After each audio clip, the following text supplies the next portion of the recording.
തുടർച്ചയായി ഇന്ത്യയും പാകിസ്ഥാനും നടത്തുന്ന മിസൈൽ ആക്രമണങ്ങളെ തുടർന്ന് ഇരു രാജ്യങ്ങളും തമ്മിലുള്ള വർദ്ധിച്ചുവരുന്ന ഏറ്റുമുട്ടലുകൾ കണക്കിലെടുത്ത് സംഘർഷം ഉടൻ ലഘൂകരിക്കണമെന്ന ആവശ്യവുമായി G7 രാജ്യങ്ങൾ. അതേസമയം പെഹൽഗാം ഭീകരാക്രമണത്തിന് ശേഷമാണ് ഇന്ത്യ പാക് ബന്ധത്തിൽ കാര്യമായ വിള്ളലുകൾ വീണത്.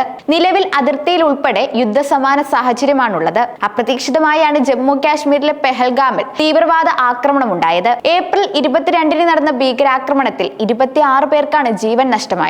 സംഭവത്തിന് പിന്നാലെ സിനിമയിൽ നിന്നും രാഷ്ട്രീയ രംഗത്ത് നിന്നുമൊക്കെ നിരവധി പേർ ഇതിനെ അപലപിച്ചുകൊണ്ട് രംഗത്ത് വരികയും ശക്തമായ തിരിച്ചടി ആവശ്യപ്പെടുകയും ചെയ്തിരുന്നു. കൂടുതൽ സംഘർഷങ്ങൾ തടയുന്നതിനും പ്രാദേശിക സ്ഥിരത ഉറപ്പാക്കുന്നതിനും നേരിട്ടുള്ള ചർച്ചകളിൽ ഏർപ്പെടാൻ ആണവായുധങ്ങളുള്ള ഇരു അയൽക്കാരോടും സംയുക്ത പ്രസ്താവനയിലൂടെ G7 ആഹ്വാനം ചെയ്യുകയായിരുന്നു.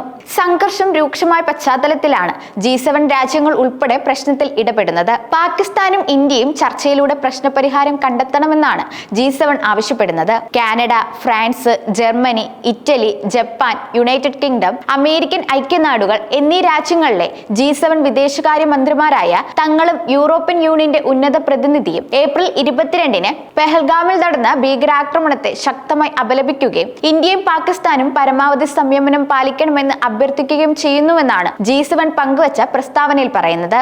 കൂടുതൽ സൈനിക സംഘർഷം പ്രാദേശിക സ്ഥിരതയ്ക്ക് ഗുരുതരമായ ഭീഷണി ഉയർത്തുന്നുവെന്നും ഇരുവശത്തുമുള്ള സാധാരണക്കാരുടെ സുരക്ഷയിൽ തങ്ങൾ വളരെയധികം ആശങ്കാകുലരാണെന്നുമാണ് G7 ചൂണ്ടിക്കാണിക്കുന്നത്.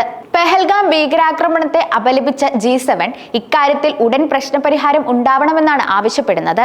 സംഘർഷം ഉടനടി ലഘൂകരിക്കണമെന്നും സമാധാനപരമായ ഒരു ഫലത്തിനായി ഇരു രാജ്യങ്ങളും നേരിട്ടുള്ള ചർച്ചകളിൽ ഏർപ്പെടാൻ പ്രോത്സാഹിപ്പിക്കണമെന്നും തങ്ങൾ ആവശ്യപ്പെടുന്നു.